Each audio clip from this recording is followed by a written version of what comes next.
Speaker, sir. So the reply to question number 105, sir. At present, the appointment process for filling up vacant posts in deficit schools is done by the school managing committee with the prior approval of the respective district school education officer. Advertisement is plotted by the school managing committee, and interview is also being conducted by them, sir. Prior approval for appointment is given by the government, after which the appointment order is issued by the school managing committee, sir. Ahmed Palindo, please. Mr. Speaker, sir, I am to mention here why I'm asking this question is because there's some confusion in the mind of many schools who are deficits.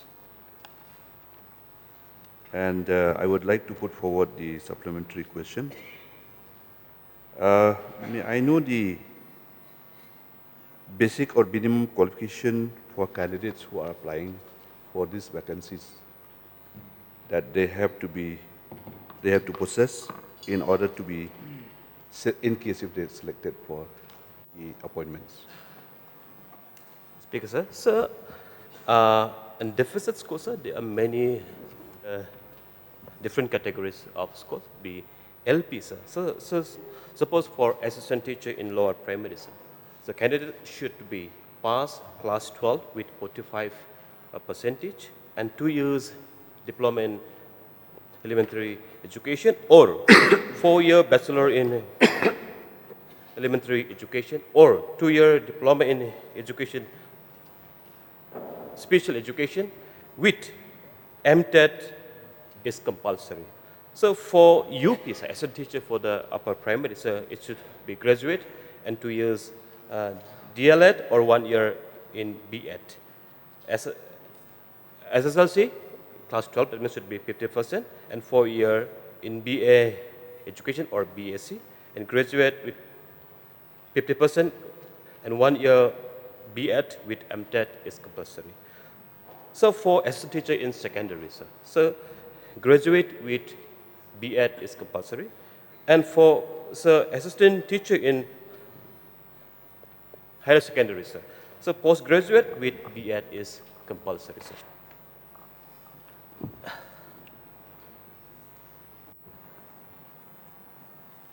No other question. So we move. Yes, Barden Basomit, please. Sir, may I know from the Honorable Minister whether the government is contemplating to change the existing process as far as the recruitment of teachers in the deficit school is concerned or not? Speaker, sir, as of now, no, sir. The existing policy and the existing system will continue, sir. Yes, Bakar Pran, please. Thank you, Mr. Speaker, sir. May I know from the Honorable Minister in charge of education, how many deficit schools are there in the whole state, sir, including LP, UP, secondary, and higher secondary school? Sir, Speaker, sir, so in deficit system, sir, in the lower primary, sir, total number of deficit LP school in the entire state is 3,361. And under UP section, sir, both teaching and non-teaching is 881. And so deficit secondary school, both teaching and non-teaching, sir, is 2,363. So in deficit higher secondary section, so it is 186, sir. Thank you, sir. So on average, sir, what is the total sanction amount for each school, sir, on average? Speaker, sir, the deficit system, so it is a government-created post, and the scale is as per the government scale, sir. There is no specific different amount of sanction for each school, but it is depend on the number of teachers sanctioned posts, sir. One more question, sir. So how many teachers get deficit pay in each school, sir? Speaker, sir, The number of sanction posts varies from school to school. So just for example, in my constituency, there is a Rongwara Secondary School. So there are 13 number of sanction posts under different system. And for example, and under, because I know better, we have a school called Rangku Memorial Secondary School in Bakumara. There is 19 number of sanction posts. Likewise, different total number of sanction posts for different schools in entire states. One last question, sir. Does the managing committee of the schools have any role in appointment of teachers? Sir, it is already replied because this was the principal questions. Yes, sir. So it is a responsible of the SMC because it is a private schools. It's a private school, but government supporting with the salary and some teachers sanction posts. It's a responsibility of the SMC to give them employment with the prior approval of the government. Sir. Ms. Barden, please. Barden, please. Sir, I know from the Minister whether the government will continue to support, to give salary support to the deficit school in the future, or is there any plan on the part of the government to stop giving salary support to the deficit school? Speaker, sir, there is the question does not arise of, stopping a salary support to the teacher, to the deficit system. So this will continue. But sir, however, so there are demands from the deficit school teachers and the college teacher. There are two demands, sir. One of the demands from the management. There are certain schools and the college in the deficit pattern. They are requesting government for autonomy, but government yet to be decided. And also on the other around, there are teachers, the SMCs, the many schools on the deficit pattern, deficit system, they are demanding for taking over for provincialization of the schools from the government. So both of the demand is yet to be decided or examined by the government as of now. So the existing will continue. So why I'm asking this question, sir, because in the process of implementing Meghalaya Education Grant, I was told by many heads of institutions that it seems the plan of the government seems to do away with the deficit school system, where they ask the schools to be provincialized or else you cease to get the grant from the government. So that amounts to doing away with deficit school system. So may I know whether the government is in that move to do away with all the deficit system? Because I know that there are only few ad hoc schools, deficit colleges, that are willing to be provincialized. But the majority of these schools are not willing. So in the case of their rejection to the proposal of the government, what will happen to the future of these schools? Though the minister has already replied, sir, I take this opportunity to clarify this very, very sensitive issue on the floor of the House. So the government's intention is not to disturb anybody. We would want status quo to continue. But from different schools, different demands keep coming to us. So there are different organizations and associations and schools that come up with one request. Then in the same category, there's another group of schools who come up with another request. And therefore, it's a very complicated situation for us to be able to come out with one solution that will fit everybody. As clearly mentioned, there are some schools who have asked us to provincialize, to actually take over those schools. And government should take over, and they've written to us and informed to us. And on the other hand, there are those schools who are very clear that they want the deficit pattern to continue. And in that process, sir, as we always do, sir, we have been very, very clear in all issues that we have been facing as a government, that we believe in dialogue. We believe in consultation. We believe in discussion. And that is exactly what we're doing right now, sir. We have, and when we go to discussion, we have to go with some kind of options to the people or to the groups. So therefore, in that discussion, the option of the MEG is also put up for feedback and information from the schools. What do you think about this? Please tell us. Can we tweak it? Can we change it?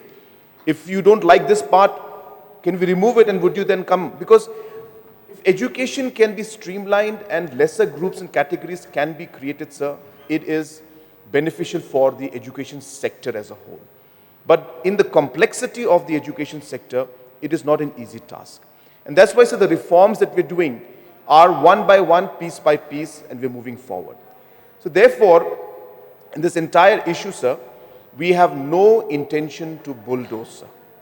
No intention to bulldoze, no intention to go and just simply take over all the schools, no intention to stop deficit pattern, no, sir.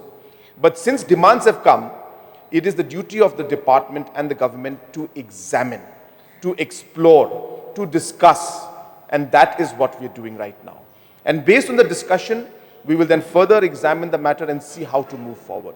So, sir, I would like to put to rest this confusion that is there among the people that we are going to stop the deficit pattern.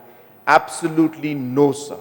Number two, the fact that the government is going to forcefully take over the school's assets and property, absolutely not, sir. We will not do it. We will never, go into that line of forcefully taking. But since queries have come, we are examining, sir. We are discussing. And then say suppose everybody says, yes, it's a good idea. Then we'll take it further and see how to move forward. So therefore, sir, in this an examination process, I think it's very clear. The MEG is not something that we have implemented. It's something we have framed. We're discussing now. And as I said, it only depends on the discussion and outcome. And I want to conclude, sir, by saying that there is no question of bulldozing a government's decision. We are going with dialogue, with discussion, and taking feedback from the different schools. So I would like to thank the Honorable Chief Minister for his clarification, because it is not only a concept. The Education Department has already started a process giving letters to the schools, asking them to get provincialized, and in the process they have to hand over their assets, and that is the main hurdle. So now I'm clear with the explanation of the minister, and I hope that this deficit system, which has been a great help to the education in the state, will continue for the benefit of the teaching community and also the students as well. Yes, sir. In fact, I have met many deficit school teachers and managing committees, and they have expressed to me that they are not very keen to hand over. I have told them that this is only a discussion phase. There is nothing to be worried about. There is no way in which government will do this, and I'm assuring it and giving a statement on the floor of the House as Chief Minister that we will never ever bulldoze this, but we would like to see if the solution can be found out in a way that is acceptable by all. And if it's not acceptable, we will find another way to move forward. So we're very clear, sir, this is not going to be bulldozed. We are very clear. We're not here to forcefully take over anybody's land or assets. Barbara Ekstrom, Albania, please. Thank you, Mr. Speaker, sir. I would also like to thank the Minister concerned as well as the Honorable Chief Minister for the reply to the queries raised by my colleagues. And I just want to be enlightened with certain issues that have crept up recently as far as the Education Department is concerned, whether it is the school deficit or the college, where it seems recently there are many vacant posts, whether in the school deficit and the colleges, where from the management they have sent to the government for the approval for advertisement, but then I don't know what is the reason on the part of the government which have delayed the process of advertisement. So may I know from the Honorable Minister, what is the reason behind for the delay? Speaker, sir. What happened is in the year 20 August 2024, sir. So there was a letter issued from the Education Department for the applicability of the roster reservation across all the state in the sanction in the deficit sanction post. Therefore, there was an order to get prior approval before the SMC to go for recruitment. But however, sir, this has created lots of time consuming. And so in the July 2025, 2 months back, so we have changed this order. And now we have, Education Department has delegated the power to SMC, district level, to approve the roster and to go ahead for the appointment at the district level, sir. Thank you, the Honorable Minister, for the clarification with regards to the delay. So I'm glad that the process is resolved. And there's also one clarification that I would like to seek, not just with regards to the appointment, but it has come to my notice where many of the teachers that have been appointed in different schools as well as colleges in the deficit system, where usually, as per the rule, after 2 years, they were supposed to get the confirmation. But it has come to my notice that there are many who have passed beyond the 2 years limit, some of them even 3 years, but till date, they have not received the confirmation. So may I know the reason for the delay, even with regard to the confirmation as well? Speaker, sir, since that reply is not with me right now, since they're at a deficit system and the proposal of the college all has been approved by the government, sir, so that confirmation reply is not with me right now, sir, so I may need a notice to reply on that, sir. Thank you. I just want the Honorable Minister to kindly look into this matter because it might affect the service of the teachers concerned, where the confirmation has been delayed. So kindly look into this. And another point that I would like to bring before the Honorable Minister, in fact, this question I've raised previously in this August House with regards to the debt-cum retirement gratuity of the deficit teachers, both in the school and colleges. In fact, the Honorable Chief Minister at that point of time have assured me that there won't be any delay as far as the gratuity is concerned. But then again, it has repeatedly come to my notice where many teachers who have been retiring, some of them more than 5-7 years, they have not received their dues.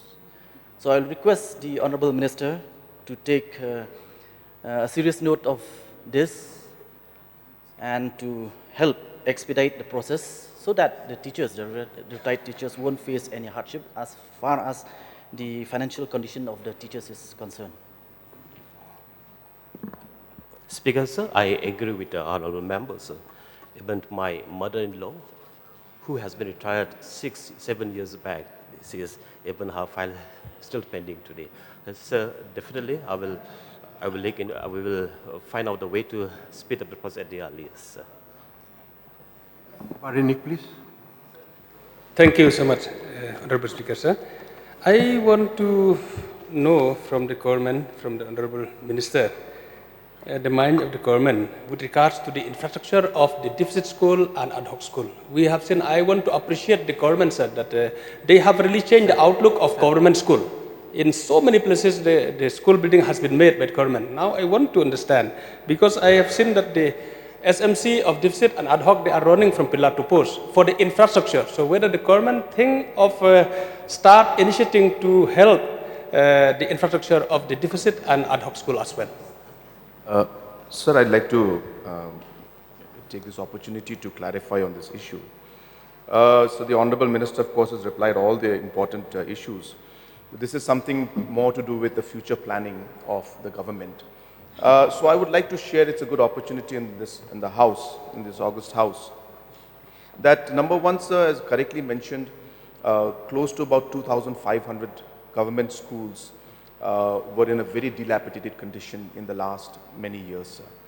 And close to about 5 years back, I had a meeting with the then Additional Chief Secretary, who is now our Chief Secretary, and we had discussed about the different schools.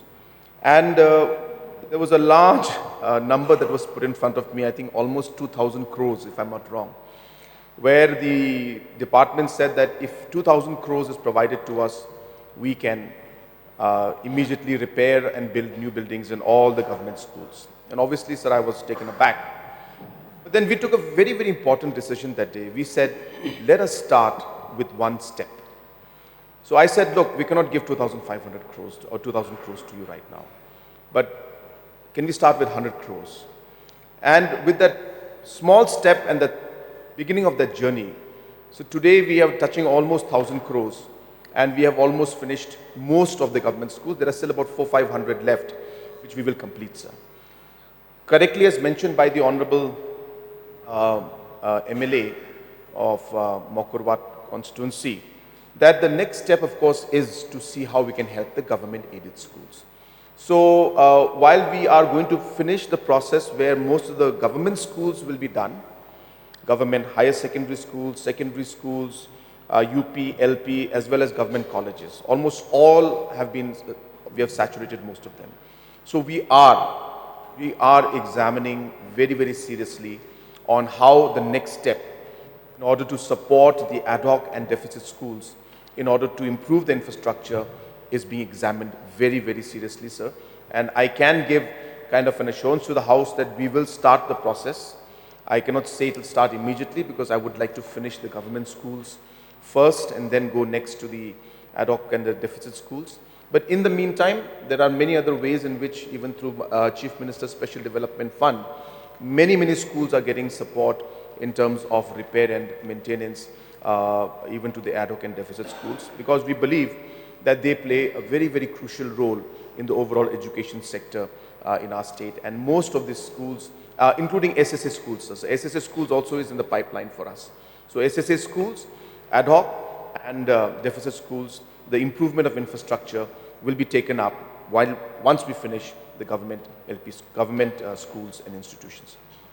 Sir, thank you so much for the reply from the Honorable Chief Minister.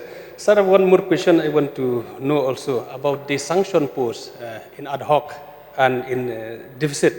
To my knowledge is that even though the government has done a lot in education, but I think new sanction posts, whether in ad hoc or deficit, whether it's there or not in this last 7.5 years. So I want to suggest the government also to look into that matter, to give a new sanction post of in deficit and ad hoc as well to so many schools who are waiting on the list. Yes, I am very grateful for those schools who got the support from the government, but there are many schools who are waiting on the list to get the support, whether in terms of ad hoc or in terms of a deficit, whatever the case may be.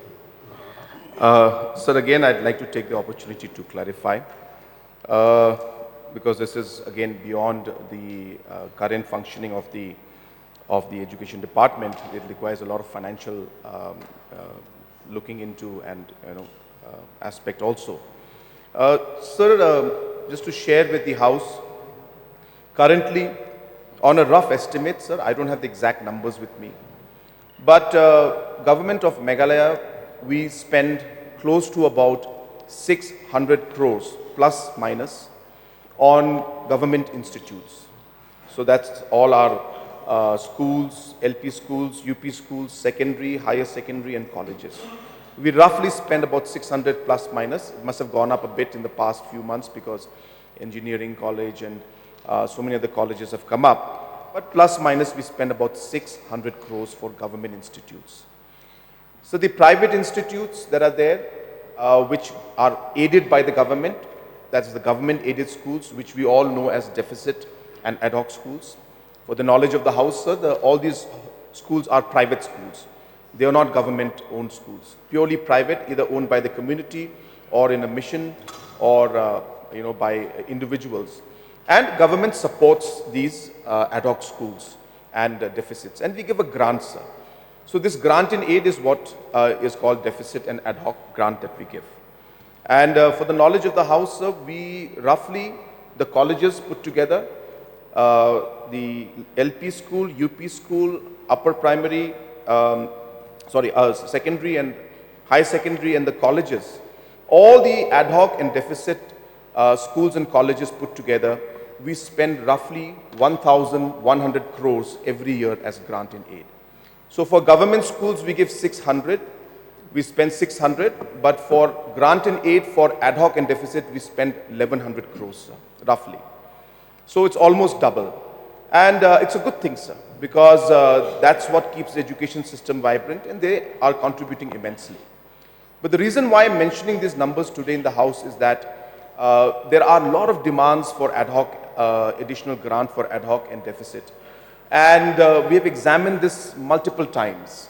And we have seen that the financial impact of that for the creation of those additional grants, I shouldn't say post, but additional grants to be given, will be minimum 200 to 300 crores additional. So we're already giving 1,100 crores.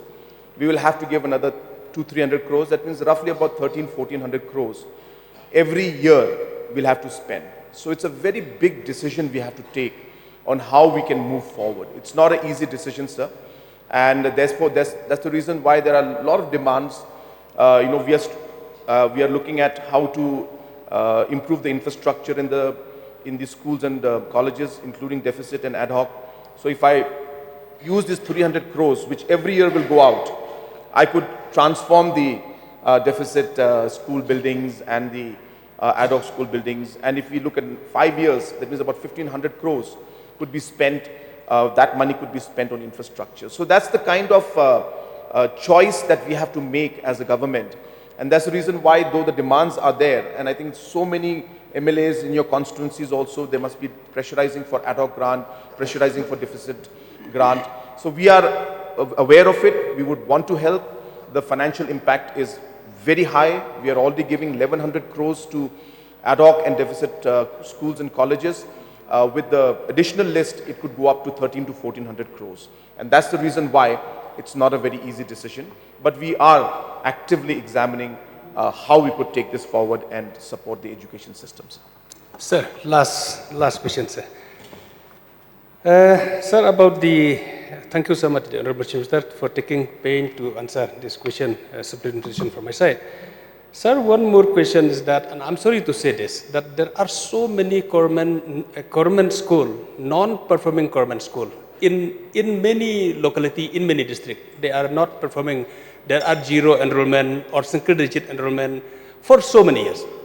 Sir, my point is that I know it's made too difficult for the government to reply right now, but will the government examine to improve this government school by giving to the community, to the society, or to the church, or to anybody who to run the school to see in the form of an ad hoc or in the form of deficit, instead of allowing those government school non-performing for so many years? So that's a very big question, I know, and may not be possible right now from the government, but will the government examine how to improve the non-performing school of the government itself?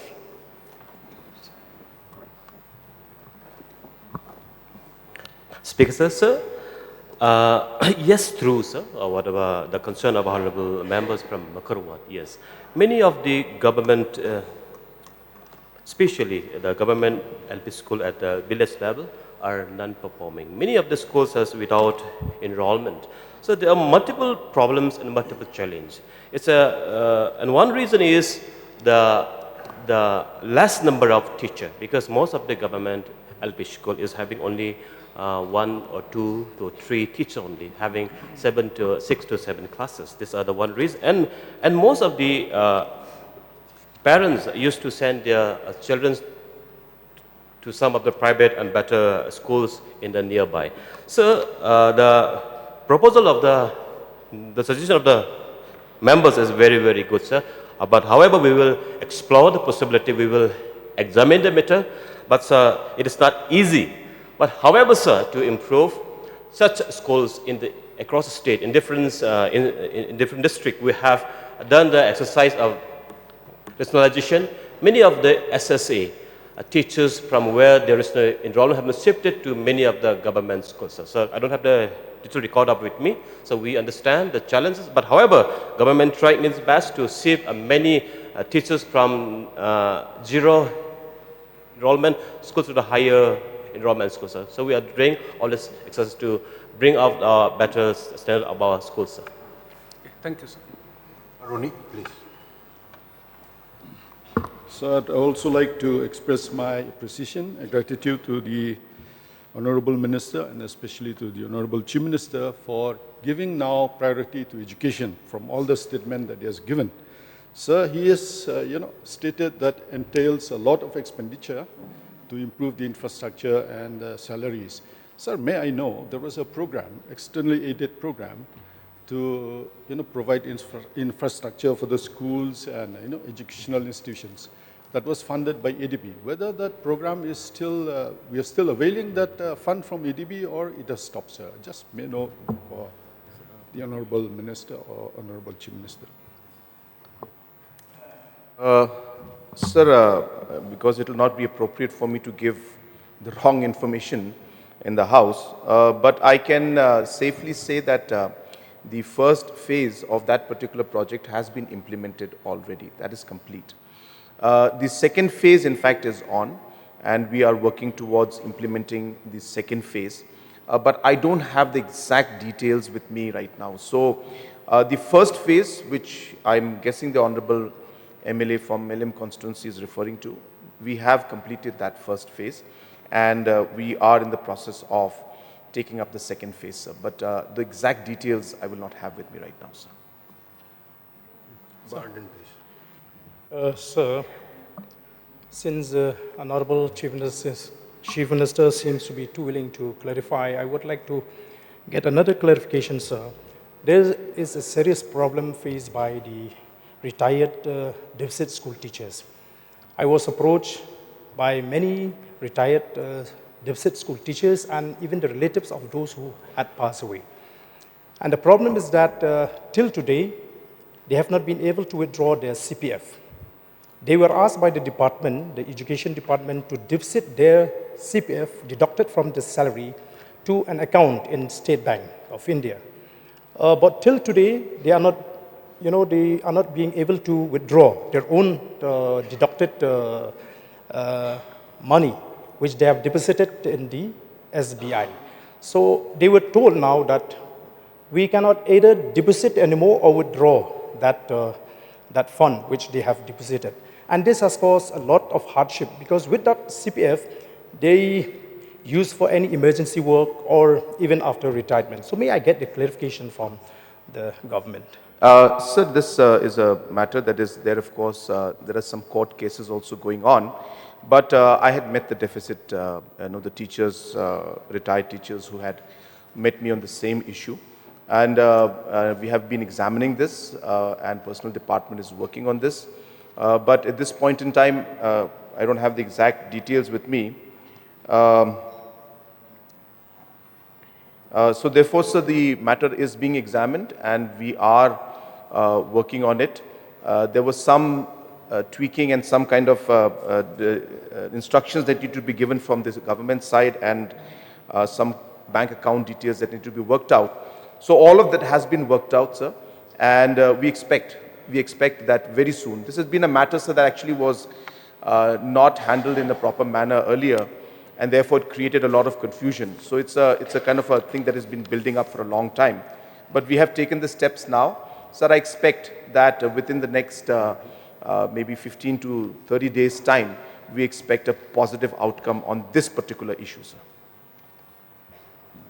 Yes, Madam Miani. Mr. Speaker, sir, we all know that the responsibility of the government for the payment of salaries for the teachers in the deficit and ad hoc schools. Usually the government pays the salaries every month. But may I know from the Honorable Minister as to why there were non-payment of salaries in Southwest Garo Hills in my district for the past 3 months continuously.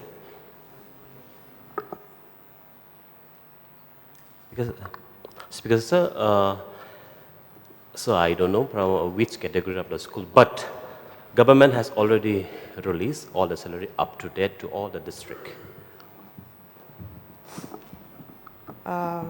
Mr. Speaker, sir, now I have been informed by the teachers from my district, from my constituency, that they have not received. I don't know if this has been released just yesterday or day before or this week. I don't know. Maybe it has been released. I don't know. But before the session started, I was informed that they have not received their salaries. So, therefore, may I get an assurance from the Honorable Minister to see whether this matter, what is the reason for this non-release of salaries for the teachers in my district for the deficit and ad hoc school teachers? Sir, I'll take the opportunity to also clarify a bit. So number one, I think it's very important for us as members of this House to first get the nomenclature correct, sir. So for us as a government, sir, we release the grants. So I would request the members to use the word grant, sir. We don't release salaries. This is grant in aid. So after that, the school then pays the salaries, but we are giving grant in aid, sir. So I just wanted to make that nomenclature very clear, that government aids private schools in terms of grant. That grant is, of course, used for salary, but from government point of view, it's a grant that we're giving them. So that's number one. Number two, sir, as mentioned by the Honorable Minister, that the money has been released to everybody. So there could be local district issues. So that we don't deny, in the sense that we are not aware about the local issues. But I'm sure it can be resolved. There's not a major problem. There could be some problems of UC, there could be problem of a DDO, there could be some powers that have to be given to the DSEO. So those kind of matters are official matters which could lead to delay in a specific district or a subdivision, sir. So we will look into it if the Honorable MLA can give the details to us. But from the state perspective, whatever had to be released from finance and from education to the concerned department or the concerned head, that funds has been released. There must be a local issue. We will definitely look into it, sir.